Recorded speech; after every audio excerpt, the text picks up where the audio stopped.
The year is 2038. After Trump's second term as United States President, USA saw 4 consecutive terms of Democrats.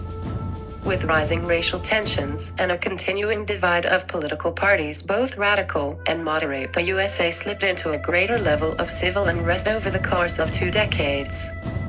The radical regime changes brought by the Democrats presented a glaring situation to the alt-right and all other counter-Marxist operations. As Antifa continued to grow and mobilize in greater numbers, progressing both violently and politically, large interest groups began to start investing in extreme right-wing counter-operations. The new corporation-funded extreme right-wing counter-Antifa groups showed immediate power and coordination. The first major event involving R.A.C.O, right-wing activist counter-operations, took place on October 21, 2028 at an Antifa rally in Seattle. R.A.C.O activists were buzzed in from various locations around the northwestern states. The clash between Antifa and R.A.C.O showed an immediate variance in coordination, training, and overall numbers and manpower. The event was reported as a radical right-wing extremist terrorist attack. As clashes between R.A.C.O and Antifa continued to escalate over the years, right-wing intellectuals were planted into various mainstream media outlets such as Huffington Post, New York Times, Time, BuzzFeed, Vice, CNN, and MSNBC. The media infiltration was carefully planned and executed by a network of secret societies, some of them Christian, some atheist, and a couple esoteric, each sharing right-wing ideologies. The right-wing agents slowed output of anti-R.A.C.O propaganda, allowing R.A.C.O activities and events to move freely about the country. In the 2036 election, a right-wing candidate was elected President of the United States. This candidate was a R.A.C.O plant backed by major right-wing conservative corporations, and capital raised from the conservative masses. Shortly after the 2036 election, daily protests broke out. These protests slowly evolved into riots over the course of a month. Over the course of the year, the riots had turned into battles between militarized police, Antifa, protesters, and R.A.C.O. Unemployment became a national issue, and the economy began to plummet. By February 2037, the military and all government forces had surrendered to the vision and will of R.A.C.O. With the alliance of R.A.C.O and state forces, half of Antifa was obliterated, and the other half was sent into hiding. By August 2037, Antifa causalities were nearing 5 million. All Marxist media outlets were seized by R.A.C.O and shut down. The liberal masses were lulled into a state of compliance by the end of 2037. The American peoples could see that a new era was among them, a new rule, and a new system of control. The country began to segregate itself racially. Welfare was allowed to continue, but black ghettos were highly unmonitored, and run as quarantined no-go zones. Blacks who wished to leave these quarantined cities were allowed to apply to citizenship in moderate areas. Moderate areas were transitional cities designed to measure merit and further segregate people into places where they were needed and also where they were merited to reside. The date is now February 9, 2039. Radical changes and actions have been implemented in the United States. Many white Europeans have fled the EU to immigrate to the USA.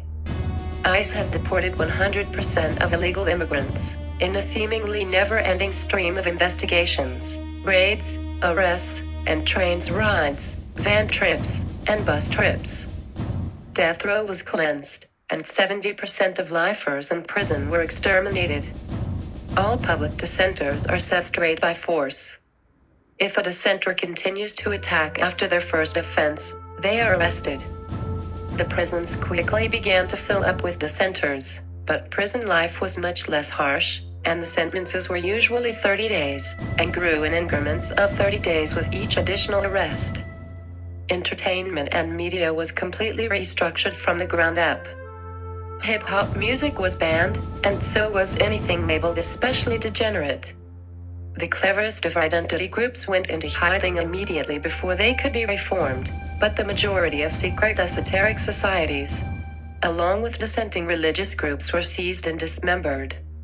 Freemasons were told not to assemble anymore, and it was insisted to everyone that Jesus Christ is the only salvation necessary, and it is the only allowed and tolerated in the new United States.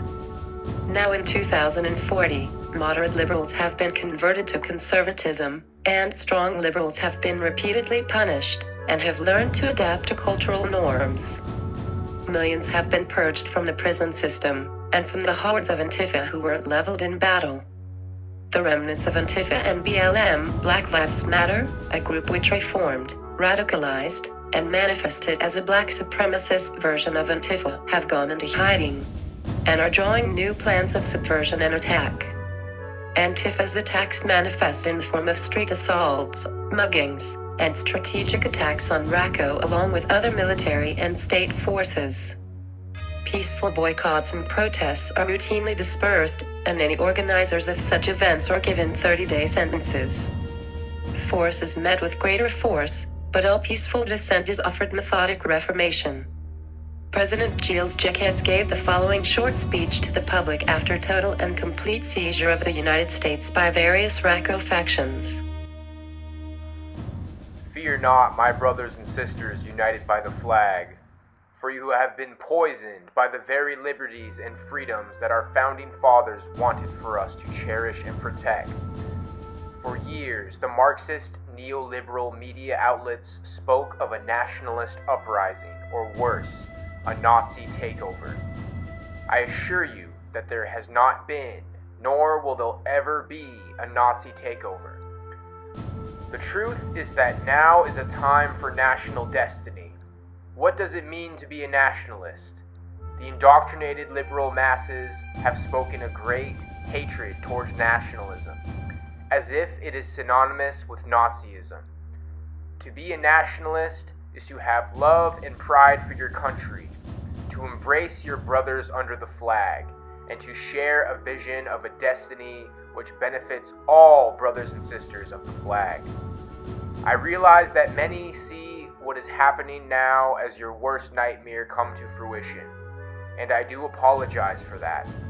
It was never my wish to upset those of you who are left-leaning, but the grim reality is that you have been poisoned by dangerous communist ideals which cause societies to fall into chaos, despair, starvation, genocide, and darkness.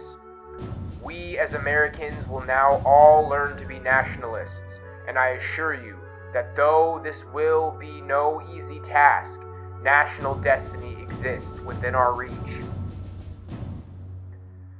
Moving forward from here will take a great courage, vision, and faith in a higher ideal. It might be easier for you to understand Christ as truth than it is for you to understand national destiny as true enlightenment and liberation.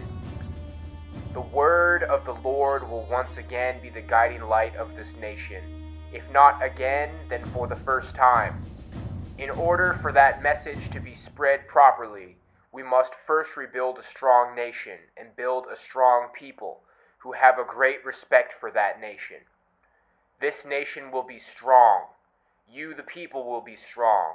And I can assure you that together in strength we will embrace the word of the Lord and shine as a beacon of light toward the heavens. Love your brothers, love your sisters, love your people, love your God, love your nation. God bless you all, and God bless America.